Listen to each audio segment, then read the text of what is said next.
पारोडा ते धरणगाव रस्त्याने जात असताना धाबे फाट्याजवळ ठिबक कंपनीसमोर समोरून येणाऱ्या मोटरसायकलिस्ट तक्रारदार यांच्या मोटरसायकलीची धडक होऊन त्यामध्ये समोरील मोटरसायकलवरील इसम जखमी होऊन मरण पावल्याने तक्रारदार यांचे विरुद्ध पारोडा पोलीस स्टेशन येथे गुन्हा दाखल करण्यात आला होता। सदर गुन्ह्याचा तपास पोलीस हवालदार हिरालाल पाटील यांच्याकडे होता।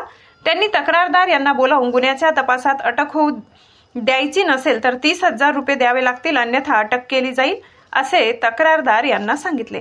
तसेच तेथे कक्षात हजर असलेले पोलीस हवालदार प्रवीण पाटील यांनी देखील पैशाची मागणी केली। दरम्यान तक्रारदार यांनी दिनांक 27 रोजी लाचलुचपत विभाग धुळे यांना तक्रार केल्यावरून पथकाने पारोडा येथे जाऊन पोलीस हवालदार हिरालाल पाटील यांना रंगेहात पकडले असून पोलीस हवालदार प्रवीण पाटील हे फरार झाले आहेत। दोन्ही आरोपितांविरुद्ध पारोडा पोलीस स्टेशन येथे गुन्हा दाखल करण्यात आला आहे।